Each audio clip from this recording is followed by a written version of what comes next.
Welcome, everyone. I'm now calling this meeting to order. Please stand with me while Alderman Gallagher leads us in prayer, and then please remain standing, and we'll have our Pledge of Allegiance led by Alderman Ferguson. Heavenly Father, we thank you for the beautiful day that you've given us today, Lord. We thank you that you love us and that you watch over us, Lord, that you protect us and that you keep us safe. Lord, I want to pray a special prayer for this Mayor's Youth Council, for these young men and women, Lord Jesus, who are growing up, Lord Jesus, and I just pray that you would prosper them as they follow you. In your name we pray. Amen. Amen. I pledge allegiance to the flag of the United States of America and to the republic for which it stands, one nation, under God, indivisible, with liberty and justice for all.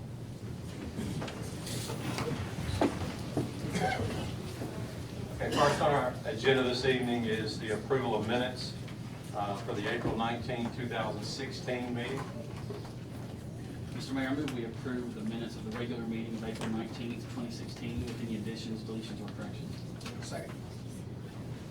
We have a motion by Alderman Payne, a second by Alderman Gallagher. Is there any discussion? Hearing none, roll call. Alderman Brooks? Yes. Alderman Kelly? Yes. Alderman Height? Yes. Alderman Payne? Yes. Alderman Gallagher? Yes. Alderman Ferguson? Yes. Alderman Flores? Yes. Okay, that motion carries.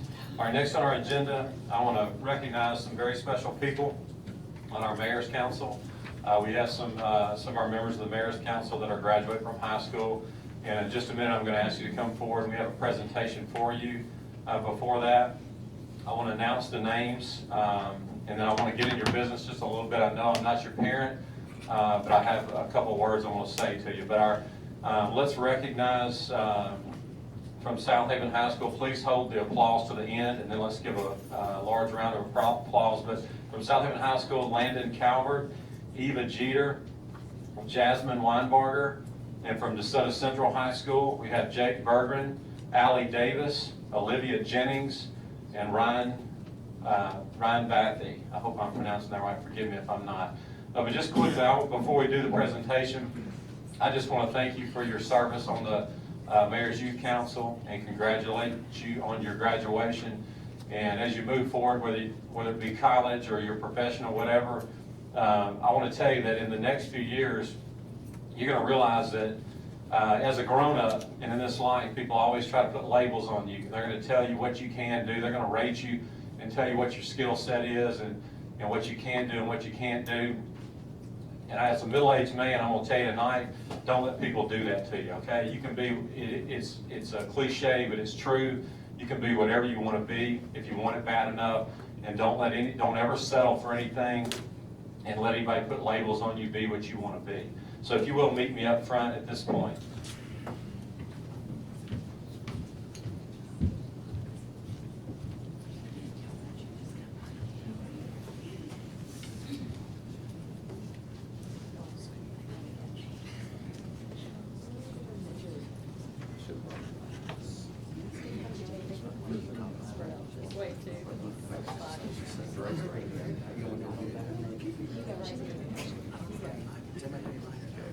You want to start it? Congratulations. Congratulations.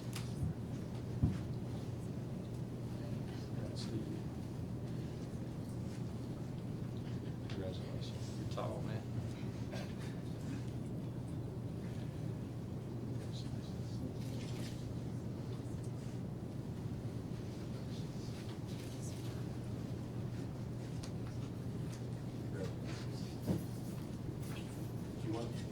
Would you have a group photo?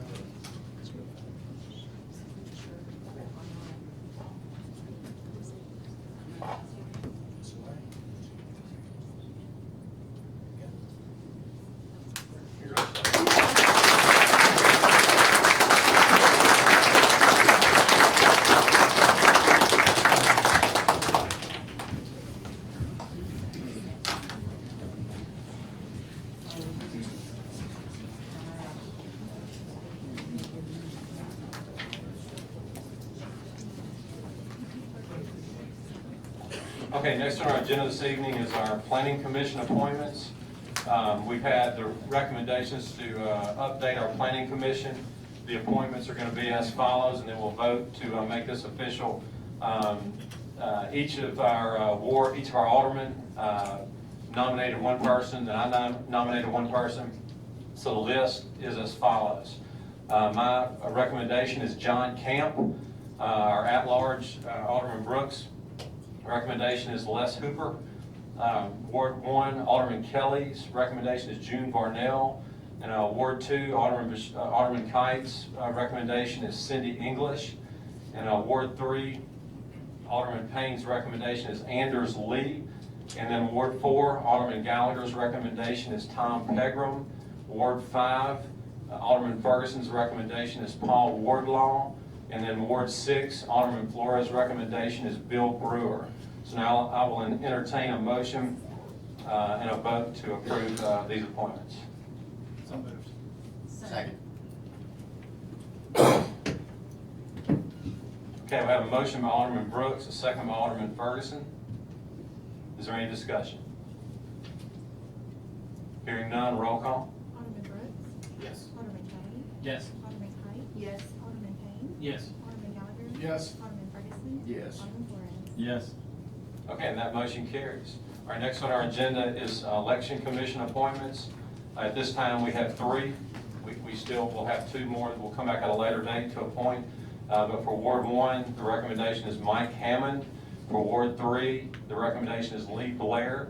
And for Ward 4, the recommendation is Samuel Williams. So is there a motion to approve these election commission appointments? So moved. Second. We have a motion by Alderman Flores, second by Alderman Kelly. Is there any discussion? Hearing none, roll call. Alderman Brooks. Yes. Alderman Kelly. Yes. Alderman Kite. Yes. Alderman Payne. Yes. Alderman Gallagher. Yes. Alderman Ferguson. Yes. Alderman Flores. Yes. Okay, and that motion carries. Next on our agenda is our FY15 audit summary. Mr. Chris Wilson.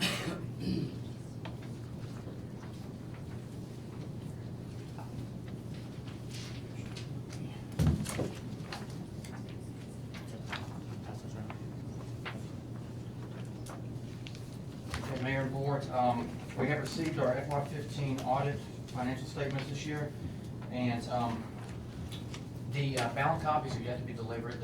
It has been posted to our website. I sent you guys a highlight of it last week, and I'm passing around a 3-year kind of bullet points of where we, through our 13, 14, and 15 audits. And you know, the thing that jumps out, obviously, is going to be this is the first year we talked about it, and I know it's, and Edie's here also to really get even further in the weeds if we need to, about the, this is the first year that we've had to account for our net pension liability. As you know, we don't have city pensions, but we are part of PERS. And PERS, we have to report what they account as our liability for net pension liability. And that, this, in 2015, was $47 million. So, and all member units of PERS have to report that. So when you see your total net positions, 78 million, 85 million to 50 million, that's not a funding number. In other words, we don't owe PERS $47 million. It's just an accounting number that we have to account for under new accounting standards. Basically, what you're looking at this year in this audit was our unassigned general fund balance went from 3.7 million to 5.9. As you know, that's over the 12% that this board set for a fund balance policy. Our total assets increased from 209 million to 211 million. So we're moving the right way in total assets and in fund balance. More importantly, actually, is when you get down to it, and after their audit, our auditors found no material weaknesses, no significant deficiencies, and no compliance findings of any kind. So this audit, once you take into consideration the GASB 68, which we have to do, we have to report that pension liability, is a clean audit, it's a sound audit, and it's one that this entire city can be very proud of. Thank you for your hard work, Chris. Thank you, Chris. Well, and, you know, special thanks to Edie for her continual keeping these books, maintaining these financial documents and statements, and this audit. Again, I'm pretty sure we're the first city in the county to have presented it and have it done and turned in. And areas of improvement we're always looking for, obviously. We did lower debt per capita as it relates per capita from $1,887 per capita to $1,849 per capita.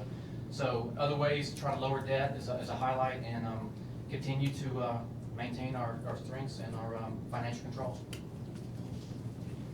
Chris, I just want to thank you and Edie for the great job that y'all do. I think the whole board agrees with me on that. And you've got the 3 year. If any questions, let us know.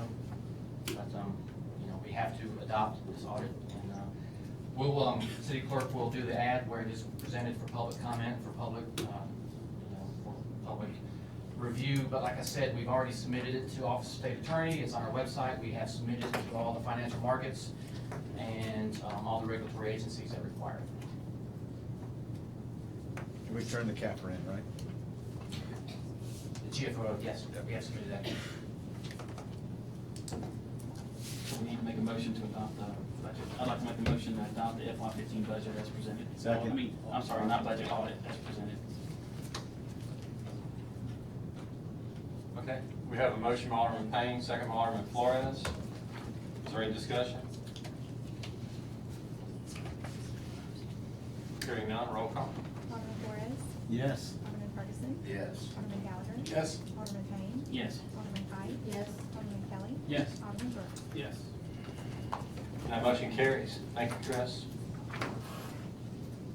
Okay, next on our agenda is our right-of-way and grounds maintenance contracts. Recently, we had an RFP for these services. It's been discussed for many months with our city, and mainly what we're trying to do with this is our right-of-ways and our city grounds and our spraying contract, and then we also have some properties on our interstate interchanges that it's owned by MDOT that we are required to maintain. So basically what we try to do here is accomplish two goals with one process. We're trying to improve the quality of our services and make our contracts make a little more sense. We had some contracts that were overlapping, so we did this, and then obviously we had a couple of contracts where we've not had a recent quote. So we're just trying to be prudent with the taxpayers' money, make sure we're getting a fair price, and then, like I said, clarify the contracts. We realized that after the RFP process, we only had 4 quotes, and two are the existing contractors, so we only had 2 existing companies that quoted it. And we also realized that possibly when we tried to redefine the scope of the contracts, we had some areas that were overlapping, but when we brought them together, we did not clearly define eliminating some. I'll give you an example. It's a hard way to say it, but a way to say it is our grounds and manicured right-of-ways require different treatments. We realized we grouped them together accidentally and created a little more scope, and so that way the prices were not advantageous for the city. So tonight, it's my recommendation to the board that we reject all the bids and either do one of 2 things. After we reject the bids, we either authorize a new RFP to see if we can get more interest. And again, that's not any knock on any of the existing people that submitted a quote. It's basically just to get more options, to make sure that we get a fair gauge of what a competitive price is for these services. So it's my recommendation to the board that we deny or do not accept any of the bids on the current RFP, and we go out for a new RFP. Mr. Mayor, I'd like to make a motion that we reject all bids and allow you and the utility committee to renegotiate the current contracts with our vendors. I'll say.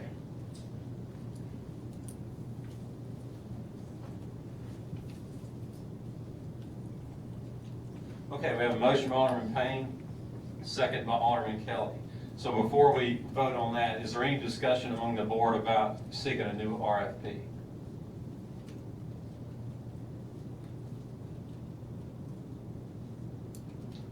Hearing none, seeing none, we have a motion made, again by Alderman Payne, seconded by Alderman Kelly, and that's to reject all the proposals, and then make sure I'm understanding your motion correctly. That's to renegotiate with existing contractors.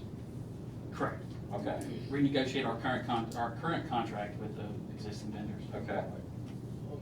Just on the right of ways, there is no contract right now for the right of ways, so we need to renegotiate with, how do we want to proceed with that? Can we do that as a separate motion for a temporary agreement? Is that acceptable if we do that? That's fine. Okay, we'll do it that way.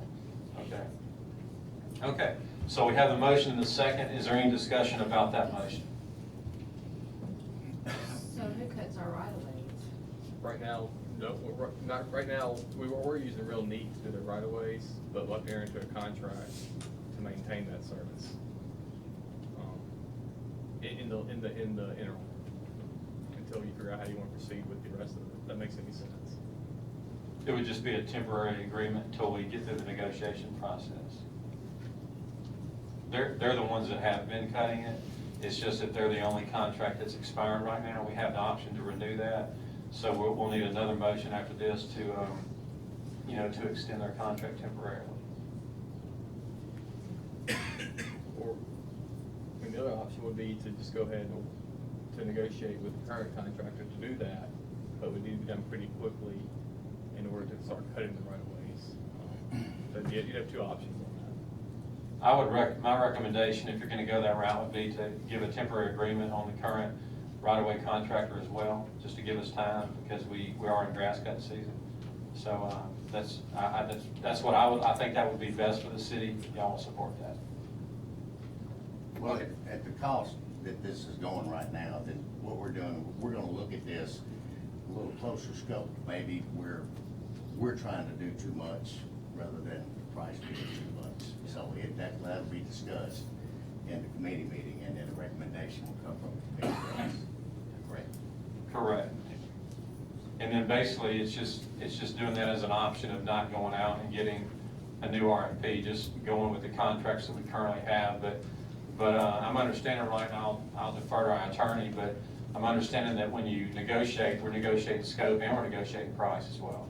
You can negotiate, yes, you can negotiate, since there's a difference between a bid and proposal, this is a proposal, so legally you can do that. Okay.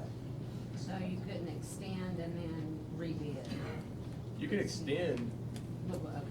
you can always extend, under a professional service, but not a bid. There's a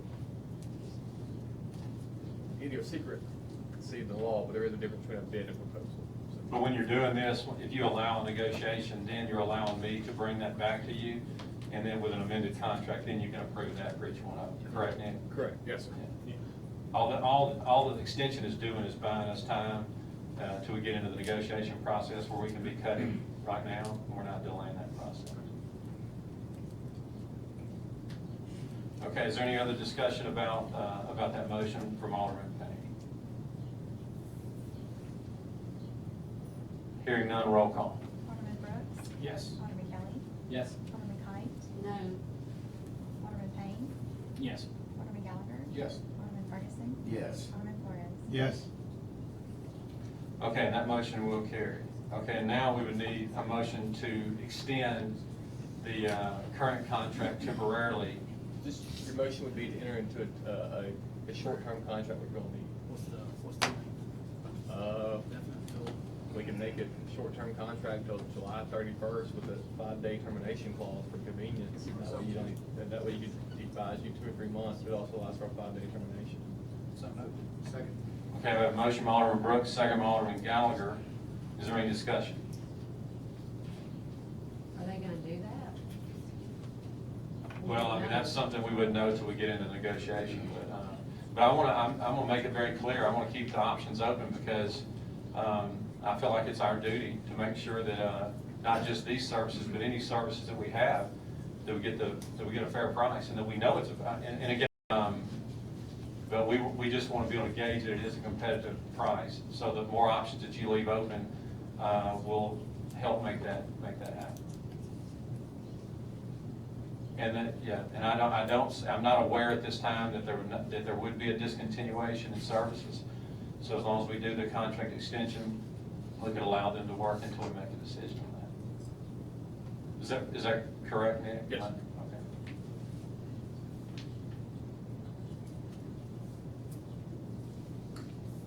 Okay, and was there any other discussion about extending Real Needs contract temporarily till July 31st with a 5-day cancellation provision? Hearing none, roll call. Alderman Brooks? Yes. Alderman Kelly? Yes. Alderman Kite? Yes. Alderman Payne? Yes. Alderman Gallagher? Yes. Alderman Ferguson? Yes. Alderman Flores? Yes. Okay, and that motion carries. Okay, next on our agenda is a request to allow bid for renovation of the old courtroom into the new high-tech administration office.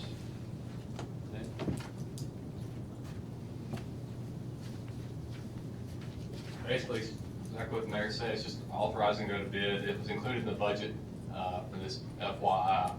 So we need to go to authorization for the bid and then obviously bring the bids back to the board for awarding after all bids have been submitted. So move. Second. We have a motion by Alderman Flores, a second by Alderman Ferguson. Is there any discussion? That's the area in the annex back here, right? The old courtroom right there. Right. Yeah. Correct. They're actually in there right now, but it's a mess.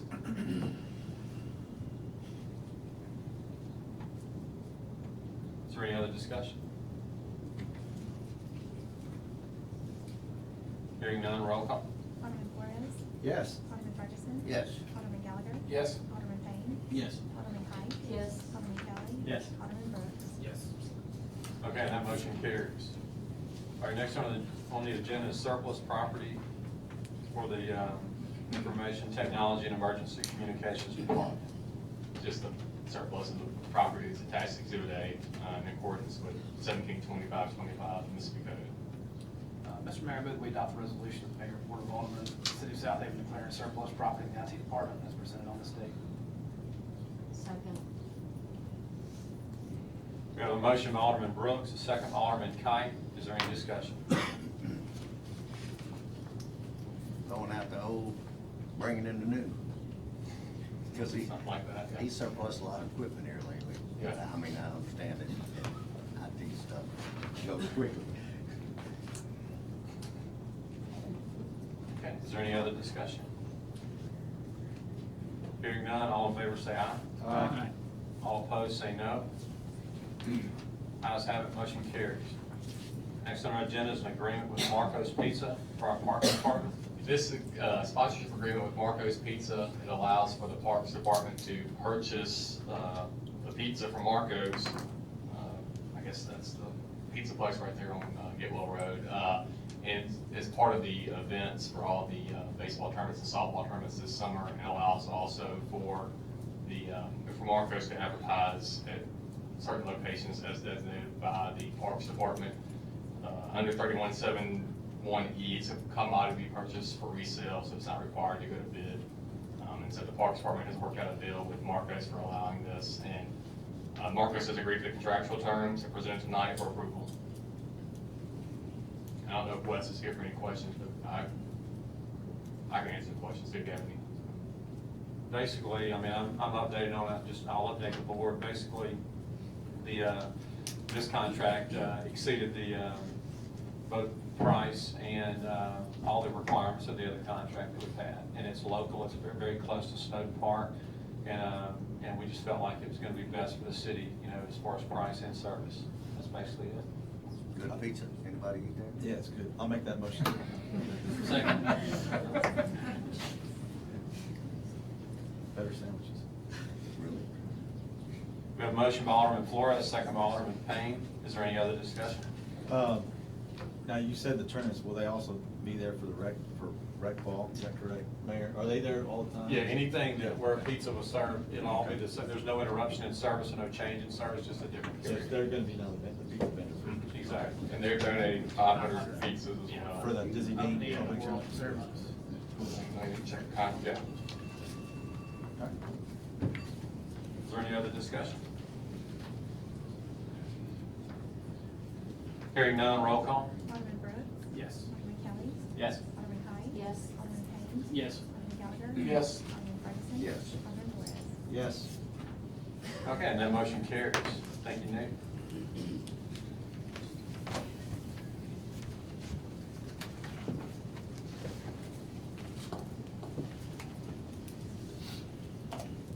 Okay, next on our agenda is Municipal Clerks Week proclamation.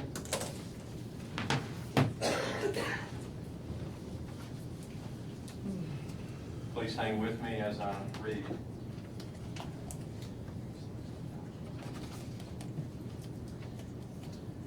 Whereas the office of municipal clerk, a time-honored and vital part of local government, exists throughout the world, and whereas the office of the municipal clerk is the oldest among public servants, And whereas the office of the municipal clerk provides the professional link between the citizens, the local governing bodies, and agencies of government at other levels. And whereas municipal clerks have pledged to be ever mindful of their neutrality and impartiality, rendering equal service to all. And whereas the municipal clerk serves as the information center on functions of local government and community. And whereas municipal clerks continually strive to improve the administration of the affairs of the office of the municipal clerk through participation in education programs, seminars, workshops, and the annual meetings of their state, province, county, and international and professional organizations. And whereas it is most appropriate that we recognize the accomplishments of the office of the municipal clerk.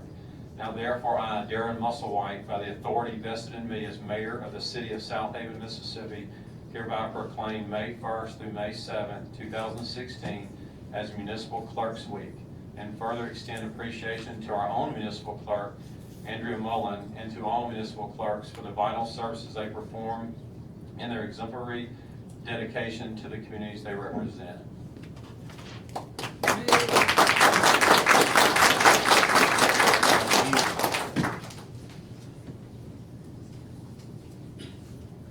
Okay, now we're going to honor a special group tonight.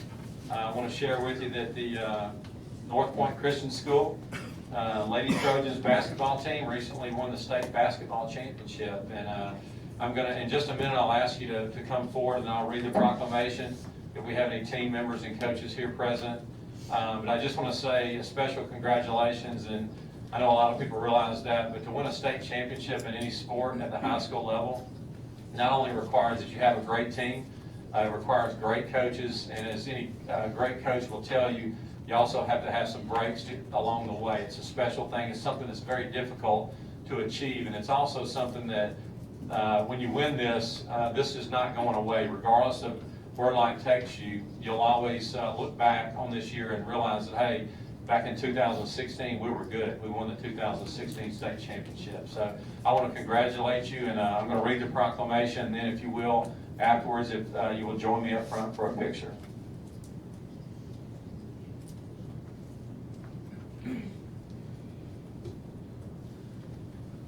Whereas the North Point Christian School Lady Trojans basketball team has had a remarkable season of accomplishments with a record of 31-2 that has been witnessed by their admiring fans, family, and peers. And whereas their dedication and hard work was rewarded as they achieved the title of district champions, and whereas they traveled and played against other challenging teams throughout the season, and whereas on March 3rd, 2016, the team won the state semifinal game against Franklin Road Academy, and on March 5, 2016, traveled to Lipscomb University and played the state championship game, accompanied by many loyal fans, friends, and family members. And whereas the North Point Christian School lady basketball team played hard and brought home the Tennessee state championship title, defeating Knoxville Webb 63-42. Now therefore I, Darren Musselwhite, by the authority vested in me as mayor of the city of Southaven, Mississippi, hereby proclaim Wednesday, May 4th, 2016, as North Point Christian School Lady Trojans Basketball TSSAA State Champions Day in Southaven. It is my pleasure to extend the congratulations from the elected officials and all citizens of the city of Southaven for their tremendous hard work, team spirit, and determination in achieving this status.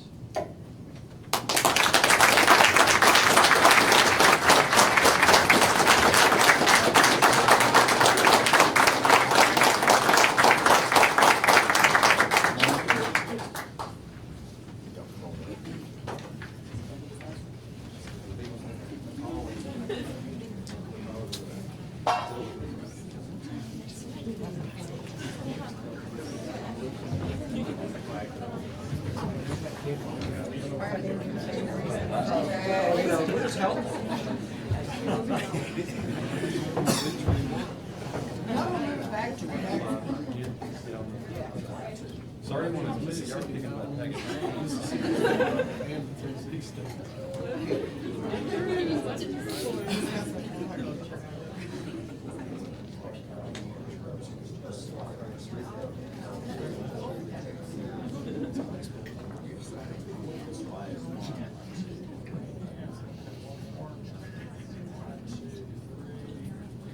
That's weird.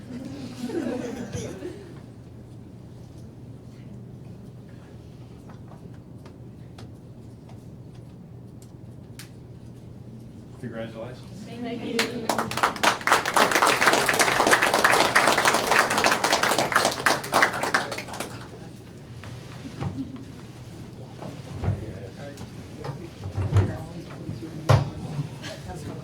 That's why we can't have Thanksgiving.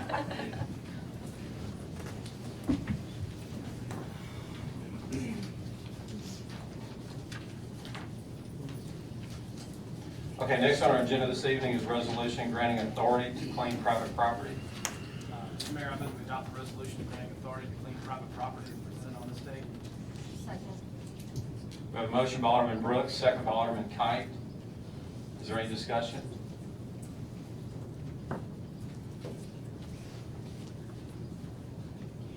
No discussion among the board. Is there anyone in the audience that would like to speak regarding the two properties that are on the list?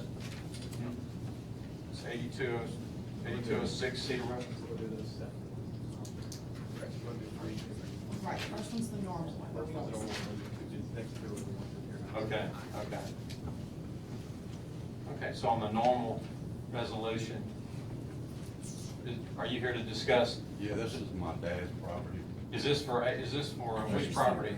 8206. Okay, let me hang there right with me for just a second.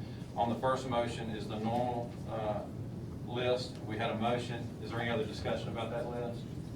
Okay, hearing none, roll call on that list. Alderman Brooks? Yes. Alderman Kelly? Yes. Alderman Kite? Yes. Alderman Payne? Yes. Alderman Gallagher? Yes. Alderman Ferguson? Yes. Alderman Flores?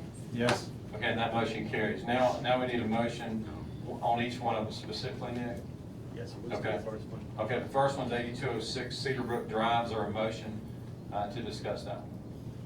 Make that motion. Second. We have a motion by Alderman Gallagher, second by Alderman Kelly. And then, and I'll welcome discussion now. So you're the property owner, or? That's my father's, Okay. he's in a nursing home, and I'm here to get it resolved. I have someone that wants to buy the house and fix it up and move in.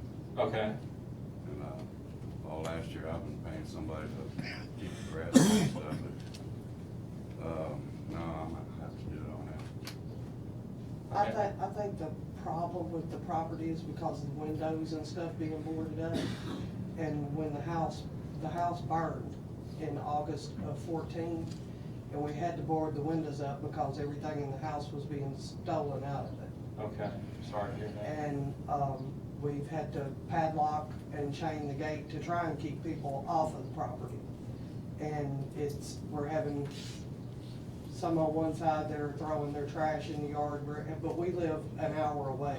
Okay, And it's like, we can't ride by there every day to make sure the yard's clean and once every week or every other week, we come down, clean the yard, cut the grass, but we do have somebody that's interested in buying it. He went and looked at the house today, and that's our intention, is to sell it to somebody to fix up, because it's It's hard on me, what happened and stuff, and I'm having stuff with my dad too. yeah, he's in a nursing home, he's not, able to, he has Alzheimer's, he doesn't know anything that's going on. well, I'm very, very sorry that you're going through that. So what can we do at this point, Whitney? Do we have a sale? Okay. We spoke, the property owners and I have spoken before, and I think they've spoken with Debbie before, and they did mention that they had a person interested in the actual house. What we have to do at this point is determine if it's even a fixer-upper. It has got some severe damage to it. My suggestion when I talked to them at one point was if they do have a buyer, to come meet with our code officers, building, fire, property maintenance code, people, to see if it's something that we can actually build back up, or if it's something that needs to be removed to the ground and the lot sold to the property owner that wants to purchase it. I was hoping it would get resolved before we hit here tonight. Obviously it hasn't. So at this point, we can extend a time for them to to Yeah. work with us and do a Could, walkthrough on the property. But you could table it until a date certain, in order to, I guess, accommodate to see if it really is, see if the buyer comes through, and tailor it to that date. Now, if that date, if it's not resolved, I think the city would have to then condemn it, and then there'd be it'd be torn down, and then at that point, it'd be assessed. So I think tonight, since there may be something that would obviously, Actually, there are two people that are interested. we could work it out mutually beneficial for everyone involved. I mean, we could table it tonight till maybe the second meeting in May or first meeting in June to allow for further opportunity to fix it up or to sell it. And then, I thought would be providing a contract or a deed to convey that it has been sold. So there is some type of evidence that the board could then consider. Yeah, from the that house standpoint. is, I mean, his dad owns the house is paid for. Oh, yeah, I see that, I'm saying, but, in the Talking event about of like a transaction, a conveyance, sale if transaction. conveyance, having a warranty deed and or contract to evidence that conveyance. And I think we'd be fine with that. Like I said, they've been very forthcoming. They've been in contact with us 2 or 3 times. Like I said, we were hoping it would get resolved, sold, transferred, something would happen before tonight. We'd all be agreeable if we could work with them with a set period of time to maybe meet on site and determine what the best option was for the home. Whitney, are you good with the first meeting in June? That's fine. I'll make the motion to table it till the first meeting in June. Okay, just a quick question before we do that. So what has to be done? So we don't know what needs to be done on the house yet. Was it a fire? There was a fire. You should have some pictures that are associated with the resolution here. A lot of alligator charring on the wood. Like I said, it is boarded up. It's got some dilapidation to it. The city officials have not been able to access the actual house, which obviously if we can meet with them and the contractors, we can. That front part right there, that part's not damaged, it's on the very back side. Well, we didn't want to trespass, so we got the closest pictures we could get to it. That part there's not messed up. But yeah, what we would actually do is set a time for a contractor, the property owners, or the one that wants to purchase it. We would set up a time for fire, building code, and the code officers, property maintenance codes to meet on site. Fire and building would make the determination as if the structure could be saved, salvaged, or if it would need to be torn down at that point, and we could report that back. Okay, and you'll do that between now and June, Absolutely. first meeting in June, correct? Okay, so Alderman Flores made a motion to table it until the first board meeting in June. Is there a second? No, second. Okay, we have a second by Alderman Kelly. Is there any other discussion about tabling this until June 7th. June 7th? Hearing none, roll call. Alderman Brooks? Yes. Alderman Kelly? Yes. Alderman Kite? Yes. Alderman Payne? Yes. Alderman Gallagher? Yes. Alderman Ferguson? Yes. Alderman Flores? Yes. Okay, and that motion carries. That's what they do, is, structure. And then Whitney will be able, excuse me, just say, Whitney will be able to answer any other detailed questions. Did you have any other questions for us this evening? Or? No, sir. Okay, thank you. Thank you very much. And sorry to hear about your dad. I hope things are better. Thank you. Okay, next, the next one is 8295 Blue Ridge Drive. Same situation. We did a title search for any lien holders associated with the property. This was a foreclosed house, had 2 burnouts, 2 fire cases on it. It is back in the hands of Bank of America. You can see the resolution. This public hearing notice was posted on the door. It was sent via FedEx to Bank of America. They've received notice of it. We have the pictures associated with it as well. They have not been in contact with us whatsoever. So our recommendation tonight is to proceed forward with condemning the property and entering it, determining what needs to be done, but basically taking it to the ground. It's had 2 fires in it, and it's been sitting there since 2011. 2 fires? 2 fires, yes. First one didn't get us, they came back for more, I guess. So That's the best we could tell. We have a motion by Alderman Flores, a second by Alderman Kite. Is there any discussion?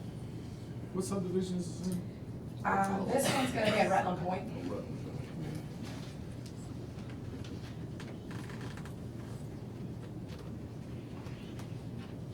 Is there any other discussion? Any discussion from his property owner in the audience? They've not been in contact. Like I said, it went back to Bank of America's hands. They have not been in contact with us. Okay. You've got the FedEx. and we do have the FedEx showing that it was delivered and signed for by Bank of America representatives. Okay. So hearing no other comments, roll call, please. Alderman Brooks. Yes. Alderman Kelly. Yes. Alderman Kite. Yes. Alderman Payne. Yes. Alderman Gallagher. Yes. Alderman Ferguson. Yes. Alderman Flores. Yes. Okay, that motion carries. All right, next on our agenda is our planning agenda. Carry on, Ms. Whitney Cook. Yes, our first application, we've got a design review request for a mini storage facility in the Plan Unit Development Plum Point. It's going to be on the south side of W. Ross Parkway, west of Pepper Chase Drive.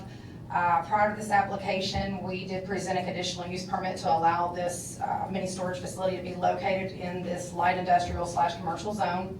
One of the stipulations we had on it is we do have some runoff and drainage issues in the Ross Farms PUD, which is located just behind this site.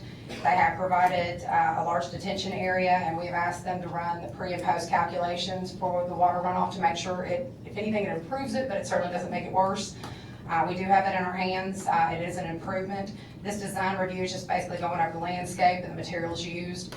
We have asked them to do a raised parapet on the back side where you have the fence where the homes are. They have complied with that. It's basically your brick and your EFS materials. The landscaping's been incorporated and it has black wrought iron fencing. It was approved at the Planning Commission unanimously in favor. Mr. Mayor, I make a motion that we approve this as presented. Second. We have a motion by Alderman Gallagher, a second by Alderman Brooks. Is there any discussion on item one? I'm just confused, where is it? Where the RV campsite is, on the north side of W. Ross Parkway, just past Pepper Chase. It's gonna be on the south side. You've got an extension of that RV park on one side. On the opposite side of that road, coming down off of Ross Parkway, it's called South Drive. It's going to be on those vacant parcels So there. it's not that map, so. because That that's- is for another application. Okay. We'll get to that That's why I was next. confused, okay.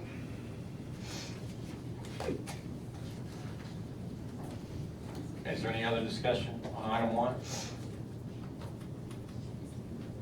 Hearing none, roll call. Alderman Brooks. Yes. Alderman Kelly. Yes. Alderman Kite. Yes. Alderman Payne. Yes. Alderman Gallagher. Yes. Alderman Flores. Yes. Okay, that motion carries. All right.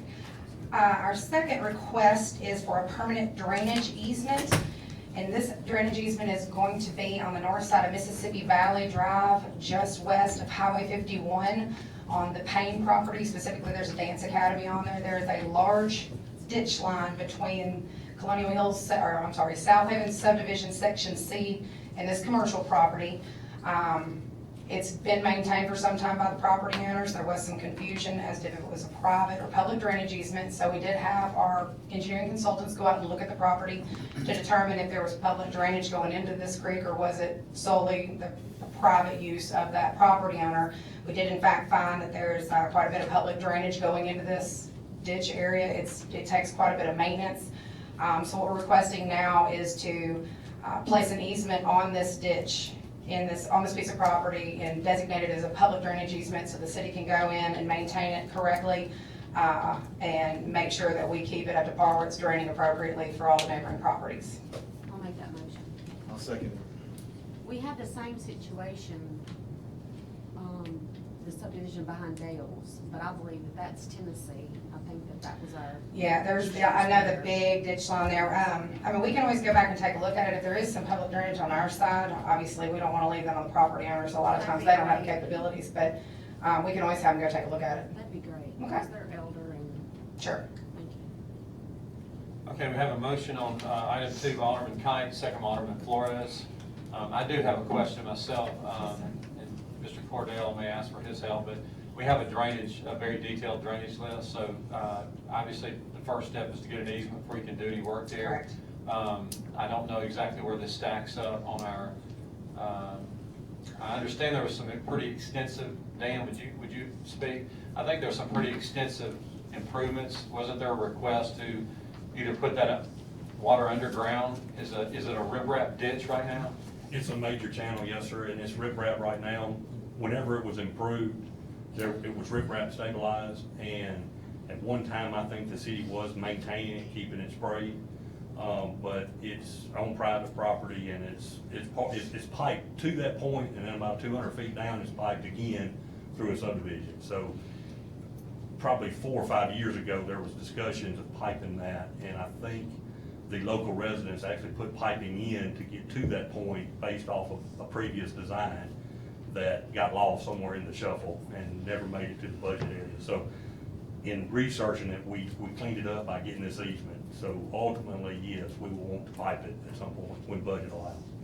Well, as you know, we prioritize those with a limited amount of funding, so basically, it is your opinion that it is city drainage, it's not a private property No, thing? sir. You do feel like it is? It's clearly city drainage. Okay. And we have them working on an estimate to give us a price, a budget that we can operate from for the improvements to pipe it. Okay. So we can know to judge when we can put it in the budget. Okay, and we'll continue to use our normal qualification process as well as our prioritization with limited funding after the fact. This is just the first step to give us the easement to actually do work on it. This meets all our qualifications. Actually, it's one of those that should be a city issue now that just never was. You know, Okay. Remember, we met before, but once we make improvements, we should accept them, and that process never happened. Okay, I know it's been on the list for 3 years, to address it. Right, okay. Okay, well, that's good. Is there any other discussion on item 2? Hearing none, roll call. Alderman Flores. Yes. Alderman Ferguson. Yes. Alderman Gallagher. Yes. Alderman Payne. Alderman Kite. Yes. Alderman Kelly. Yes. Alderman Brooks. Yes. Okay, and that motion carries on 2. Item number 3, we have got a request, I guess, for the mayor's office and for my office to determine an allowance of a variance at John's Speed Shop. I'm sure everybody's aware of where it is, 8980 Highway 51. It's gonna be right there on that southeast corner of Highway 51 and State Line Road. You've been provided a summary from the mayor as to how we've been going back and forth with him. You've got a chronological timeline sitting up there as to when it was approved originally in 2005 as a conditional use permit. That permit expired in 2010. He was notified in 2010, then again in 2013, and now we're in 2016 as to the cleanup we want to see on that property. We have opted not to go back to a conditional use specifically because we don't have a detailed use. He's not motor vehicle repair, he's not minor vehicle repair, he's more restorative, a museum type. I don't really know what to call him. So what we've asked is for a variance if we want to allow him there, and if we do, what stipulations we want to place on that in terms of cleaning up the property before we allow the variance on site. You can see from the pictures there's nice restored vehicles. There's also other vehicles that are not necessarily restored. There is pieces of equipment. You'll see a forklift at one point. You'll see a cherry picker for a motor out there. We've got some lawn equipment. Looks like he's trying to repair. There's going to be some pictures of what he's got stored behind the fence line. As the mayor can attest, we have been out there numerous times asking him to clean up things, asking him to reduce the number of cars. I know at one point there was over 40 cars on the site.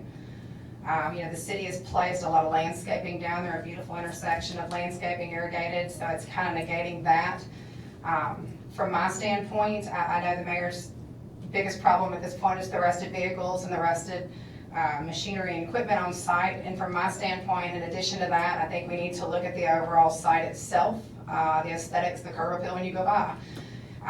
Mr. Schinzel did put a new canopy up. He did paint the guardrails.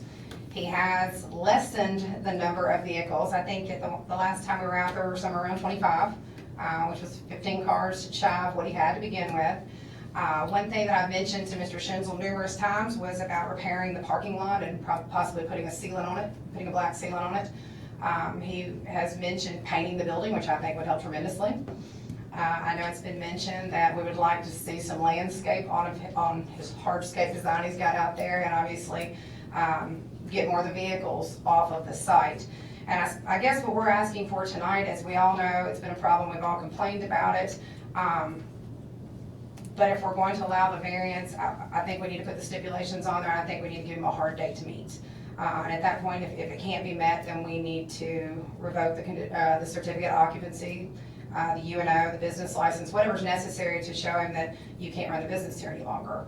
And that's kind of where we're at, and we just need any other suggestions that you would have and a hard date, basically. What's your suggestion for a hard date, Mayor?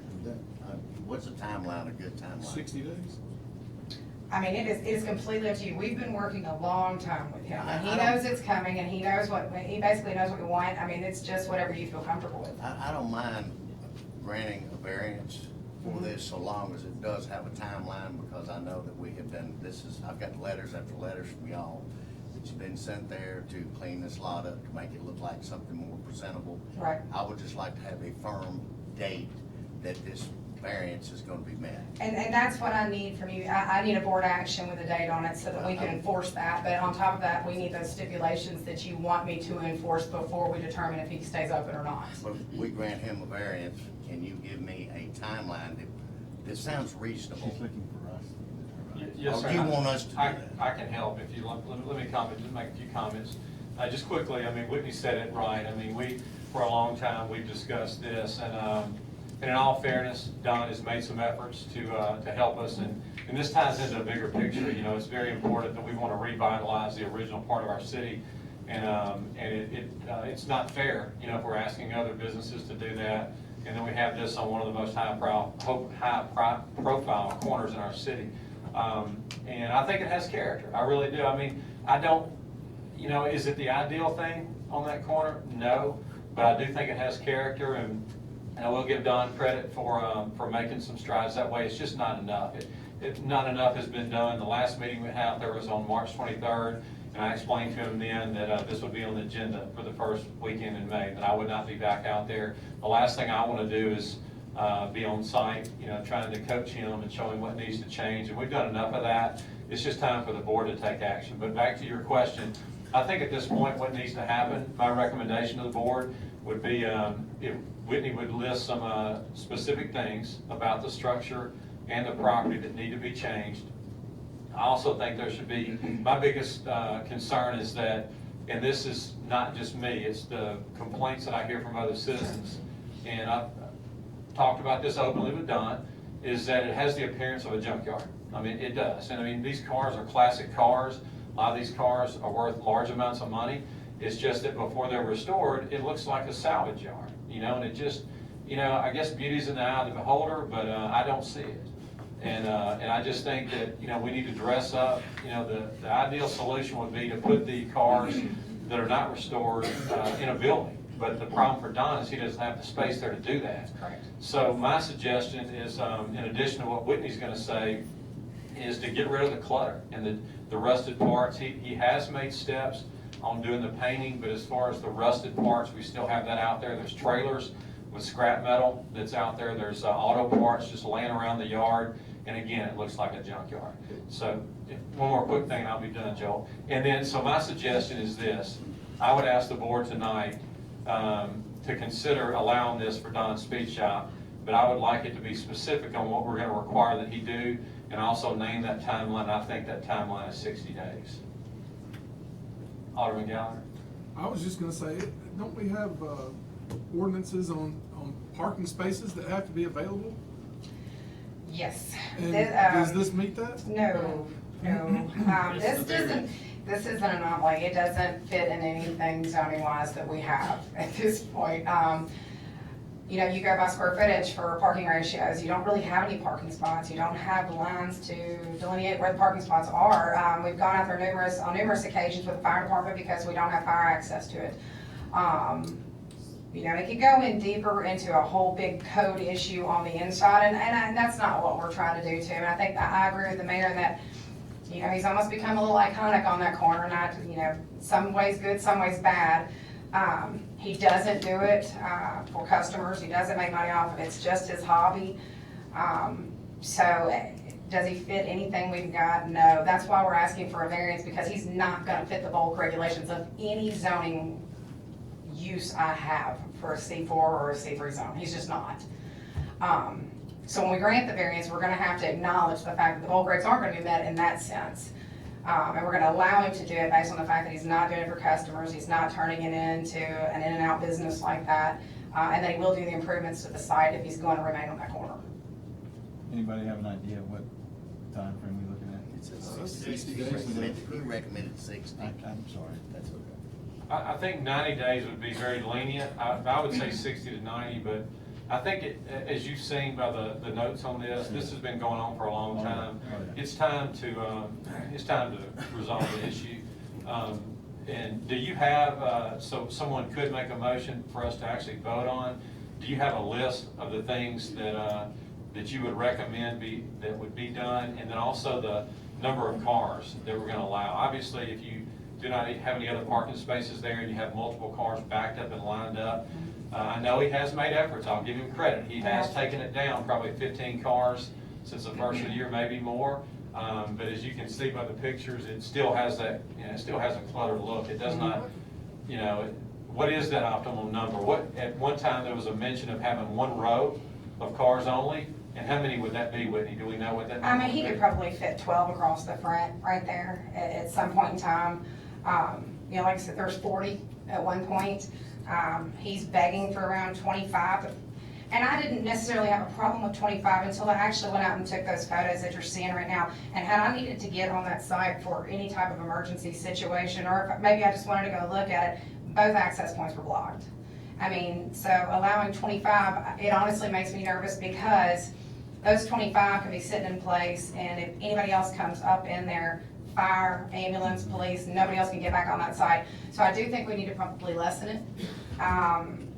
And maybe limit it to 15, 20, somewhere around there, and maybe that can be a work in progress until we actually see him on site and say, well, this is 15 on site, there's plenty of room, yeah, let's go with that number, or 20 on site. It's really hard to tell because it's not just a standard parking lot. It's not 10 by 20 stalls going across, 200 feet. It's a corner lot. Everything's a diagonal. There's no striping. So I hate to put a number out there now. I do know 25 was still pretty cluttered. That's what he had when you and I were out there. And it was still being blocked on the drive aisles. And that makes me really nervous from an emergency reaction standpoint from our side. I would say 15 to 20, and then if we determine that's too much or too less, then maybe we can come in and alter that. It seems to me he's trying to put a business that would generally require 1.5 acres, 2 acres into a third of an acre lot. It's definitely being crammed in there, yes. He's just somebody who loves it. He likes to restore them, and he keeps buying them and restoring and buying and restoring. There's not as much going out as what's coming in, and that tends to be his problem. That's what I was gonna say. Yeah. The ones that are out there are junk. They are not restored. And his argument to that is, if I put it out there, I've had people try to steal them, I've had people damage them, I've had people rob them at night. You don't want to put the nice ones out there, and I understand that. You don't want weather getting, damaging them. You don't want somebody going by throwing rocks through the window. I get that, and he's got some very beautiful vehicles on the inside that he doesn't want to bring out as showpieces because he says they're going to get damaged. I don't know what the happy medium between those two is going to be. I'd like to make a comment. I'd like to make a comment, and I'll have to apologize to the board and to the audience, but my son is singing tonight, and I want to go see that. So I understand where we're going, and I'm okay with the 60-day variance, and I think, just my comment is, whatever the recommendations that Whitney comes up with in the board, just attach it to the motion as an exhibit A. Can they do that, Nick? Yes. And that way we can go with that. So, but I think 60 days is probably plenty of time for him to either get it, look, it's time to cook or get out of the kitchen. Right. So, but I just want to make that comment. Yeah, I apologize. I appreciate that. Whitney, I guess our ordinance allows for 3 non-compliant vehicles to be on the lot. If you want to call it motor vehicle repair, and it doesn't really fit the profile of a motor vehicle repair. But how many vehicles would you say are sitting on that lot that are not compliant with the city? Like inside, outside, and behind the fence, Like I most. guarantee there's 100. Okay. I think they're in racks. Okay. Inside, they're behind the fence, they're loaded up on the front. It seems to me he's just outgrown the business. I mean, it's time to move it. It's not even a business. Now, ideally, you'd want him in a large shop. He has museum stuff. I mean, ideally, he'd be able to get a museum and a shop to work on in the back, and it's just not conducive to this corner. You know, and his argument to us is, you made me get out of my house, I was doing it in my backyard with a big garage back there, and the neighbors didn't like it, you told me to go here, and now you want me to live here. I mean, I understand that, I can't help what happened at that point, none of us can, but it's also not fair, like the mayor said, to make everybody else straighten up and down the revitalization zones and just give him the pass, so there has to be some stipulations on it. I'd like to see him stay, and he has done some improvements, he has. But there's obviously some more improvements that could be done on site. Okay, I'm good with it. And again, back to I think that we can do an exhibit and you a list of things Sure. Structurally or cosmetically that need to happen to the parking lot and the building and the fences. And then I'd like, again, my comment in there about the rusted parts. I think that's, that's what tends to catch the attention of a lot of the citizens that have expressed dissatisfaction with the business. There's a lot of those over in our area. Yes, there are, and I've explained that to Don, and, that a lot of people don't appreciate, and he's very talented in what he does. I mean, he has some vehicles, when he gets done with them, he has some talent, but again, the problem is what's visible, to the citizens of what it looks like, for our city. So I think we need to come up with a number of cars. I think that we've never been able to derive what that magic number is, but obviously you can't continue just to stack them on top of each other. And he has gotten rid of some, but I think, to be clear, what do you think that number is? I know you mentioned one row would be approximately 12, but. Probably the fire department's recommendation, consider having it. Yeah, I think maybe we can, I mean, I can measure it off from aerial photos and from the site plan and kind of determine what kind of square footage is out there, and then get with Chief Thornton and determine, the minimum width he needs to get through there, or if he needs to get through there. I mean, he's close enough to the street, he may be able to give him a pass and say we can access it from State Line 51. He may say, I need to be right by that building. But if you'll let us work with that, and then I can pass on a suggestion to you, and you can pass it on to the board, and if everybody's okay with that, we'll just put that in the exhibit as well. Okay, can we vote, Nick, tonight on a contingent exhibit then? Well, I'm confused on what you're actually voting on. You're voting. We're voting on to allow variance for a limited amount of time contingent upon the repairs. So we're giving him a variance tonight for 60 days to come into compliance with. X, Y, and Z stated, which would be I know, the which exhibits. it'd still be another variance though. You're giving a variance to grant another variance, correct? But this would be temporary. I guess this will be a 60-day temporary variance to be turned into a permanent variance if he complies with the stipulation of Exhibit A. I mean, that's the only way I've interpreted it. You're doing a temporary for a permanent variance. I mean, I think you could just allow for tonight authorize a 60-day variance to come into compliance with the next variance. That's why I'm getting confused. No, I say we grant a temporary variance for 60 days to give him time to comply with whatever we put in Exhibit A of that one, which would be improvements to the parking lot, sealing on the parking lot, painting of the building, fixing the fence, and then come up with a number of cars, and then in 60 days, come back, make sure he's complied with that, and then ask for a variance. Okay. She put the exhibits in. And if not, you can then enforce all. And then at that point, we can do whatever needs to be done at that point. You enforce all penalties as proposed by the ordinance. Right. Do you see any problem doing it that way, Nick? Not as we sit right now. I don't.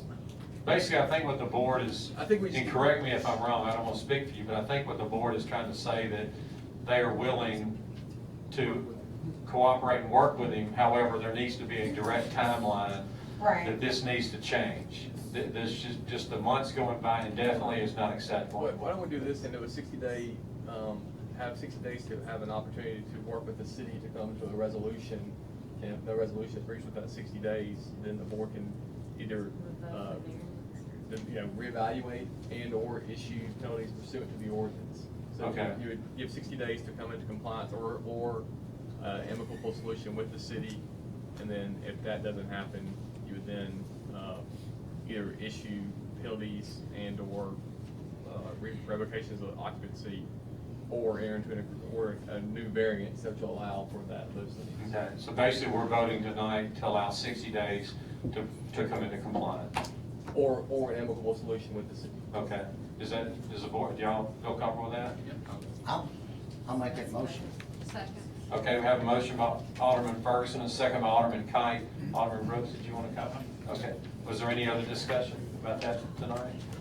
And we'll address that again 60 days, after 60 days. Okay, no other discussion, hearing none, roll call. Alderman Ferguson. Yes. Alderman Gallagher. Yes. Alderman Payne. Yes. Alderman Height. Yes. Alderman Kelly. Yes. Alderman Brooks. Yes. Okay, and that motion carries. Thank you, Whitney. Okay, next on our agenda is mayor's report. We do have one issue that we just realized recently, before the agenda was printed last Friday. I'm asked Mr. Chris Wilson to come help us with that, but it's about the new FEMA shelter. There's a change order that has become evident, has to do with some discoveries of some soil problems where they're putting the new parking lot in, so I'm gonna turn that over to Chris right now. Mayor Board, part of this project, again, in the area in between the actual shelter and the arena is gonna be paved, and as they got in to start doing it, of course, they come into some bad soil. And they're estimating some 300 to 500 yards of undercut needed before they soil cement put the parking in. We're looking at anywhere maximum of around $10,000 added to the project. Then there will be a change order that follows this, but they're wanting to get started, weather was delaying them, but prior to them getting the green light, the mayor board have to authorize that work. So moved. Second. We have a motion by Alderman Brooks, second by Alderman Kite. Is there any discussion? And they were estimating 300 yards, but in meeting with Dan Cordell, he suggested to put into up to 500, just in case it's easier, So they want- rather than come back and ask. Come back and ask for it. We're talking no more than $10,000. That's what the estimate is, yes. Let's make a motion not to exceed. Okay, is there any other discussion? Hearing none, roll call. Alderman Brooks. Yes. Alderman Kelly. Yes. Alderman Height. Yes. Alderman Payne. Yes. Alderman Gallagher. Yes. Alderman Ferguson. Yes. Okay, and that motion carries. Thanks, Chris. Okay, I want to reiterate tonight, I know Chris hit the highlights of our last financial audit, but I just want to say a special thanks to, first of all, to Chris and to Edie McElwain and also Tish Cox for their work and helping us with the audit. I want to also thank our department heads for their diligence and extra effort in helping us stay within the budget. I want to thank the board members too for all their help in helping us set this budget. But I just think it speaks well. You know, the last back-to-back years, we've got two of the cleanest audits in modern history for the city of Southaven, and that doesn't happen by mistake. It gives a lot of credit to our operation. We also had no compliance issues, and as Chris will tell you, there's few cities that go through an audit like that with no compliance issues, and what that means is that our day-to-day operations are running well. And I just think that I want the people of Southaven to know that we're committed, to operating our city efficiently and in a prudent way financially. And I think the last 2 years have proven that we've been successful at that. And I just want you to hear that from me. And I thank again all the people that played a part in that. Okay, and the next thing I just want to update everyone on is I get a lot of emails about this. It's no secret that a lot of cities are becoming more pedestrian friendly, and I get questions and emails at all hours of the night, and people want to know about what are we doing in Southaven to become more pedestrian friendly. Southaven I'll just quickly update you on this. We're still considered a new city. We were considered an auto era city. We were not built during the rail era, so we never had a town square. We were an auto era city, so our city is spread out. So we really do not have a lot of areas that are pedestrian friendly, but I want everyone to know that we're working on that. We've got a lot of projects underway. We have the Main Street pedestrian project that's going to add sidewalks on State Line Road to Northwest Drive. We have the Carriage Hills pedestrian project that's going to add sidewalks to connect all the schools with Southaven High School and the elementary schools in the area. And then we have a big one that has been going on for a long time, and it's kind of dragged on. We've had a lot of obstacles, but it's the multi-use trail that'll be connecting Central Park and Snowden Park. And I'm happy to tell you that this thing has been underway for 5 years, and we're still working through a few little changes with the Goodman crossing at Tullahoma. But this this trail will be a multi-use trail for jogging, walking, and it will connect the two parks. and it's actually slated to begin moving dirt this year in 2016. So we're going to try to work through those issues with the Tullahoma crossing right there with MDOT in the very near future, and then after that, we hope to see dirt moving within about 90 to 120 days. So just want to report that to you. Hope all of y'all are excited about that as I am. Okay, and that's all I have this evening. Next on our agenda is our citizens agenda. And we have one person that signed up Friday to speak on the citizens agenda.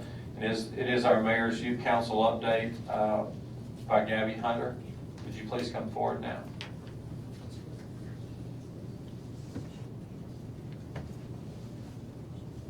Hi. Hello. This past school year has been a great one for Southaven's Mayor's Youth Council. We have gained new members, and as we are about to lose some of the best seniors this organization has ever seen, it is only fitting to reflect on the past year. Together, we have assisted members of our community in need by working at the food bank and holding a toiletry drive at Southaven and Minnesota Central High Schools for the food bank. We have also made Southaven beautiful by partaking in an effort to clean Rasco Road and holding a craft booth at Hernandez Annual Earth Day Festival. Finally, all of Mayor's Youth Council went to Starkville, Mississippi to a leadership summit. At the Mississippi Municipal Youth Leadership Summit, we interacted with and learned from other Mayor's Youth Councils. And through all of this, we have not only enriched our communities, but we have enriched ourselves. We have learned the value of community service and made friends along the way.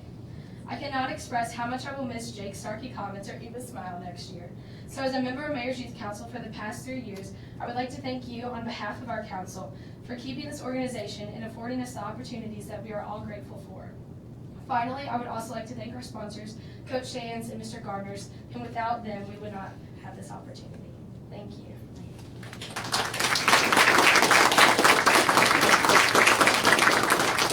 Excellent job. Thank you for coming forward. And again, I thank the Mayor's Youth Council for all the efforts that you've done to help throughout our city. I really appreciate that. And again, for our seniors that are graduating, I wish you well with your future endeavors. And our leaders that are here tonight, thank you again for all the time that you spend in helping our youth. I really appreciate that. I think it's great for our youth and great for our city in general. Okay, next on our agenda is our personnel docket. Mr. Mayor, I move we approve the personnel docket as presented on the state. Second. We have a motion by Alderman Brooks, a second by Alderman Kite. Is there any discussion? Hearing none, roll call. Alderman Ferguson. Yes. Alderman Gallagher. Yes. Alderman Payne. Yes. Alderman Height. Yes. Alderman Kelly. Yes. Alderman Brooks. Yes. Okay, and that motion carries. Next on our agenda is our city attorney's legal update.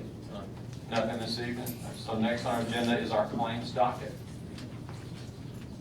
Mr. Mayor, I move we approve the claims docket in the amount of $1,303,761.50, including demand checks and payroll. Second. We have a motion by Alderman Payne, a second by Alderman Brooks. Is there any discussion? Hearing none, roll call. Alderman Brooks. Yes. Alderman Kelly. Yes. Alderman Height. Yes. Alderman Payne. Yes. Alderman Gallagher. Yes. Alderman Ferguson. Yes. Okay, and that motion carries. Next on our agenda is to determine the need for executive session. So moved. Second. We have a motion by Alderman Brooks, second by Alderman Gallagher.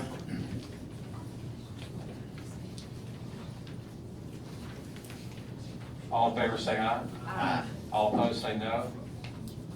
Ayes have it, motion carries. Next, the need this evening is claims against city infrastructure and litigation. Litigation against our Southaven Police Department, and then a need to discuss security devices and also personnel in our Planning and Development Department. So now is there a motion to declare executive session? Second.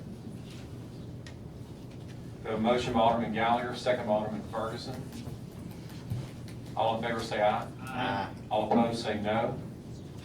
Ayes have it, motion carries. The mayor and board will now enter executive session.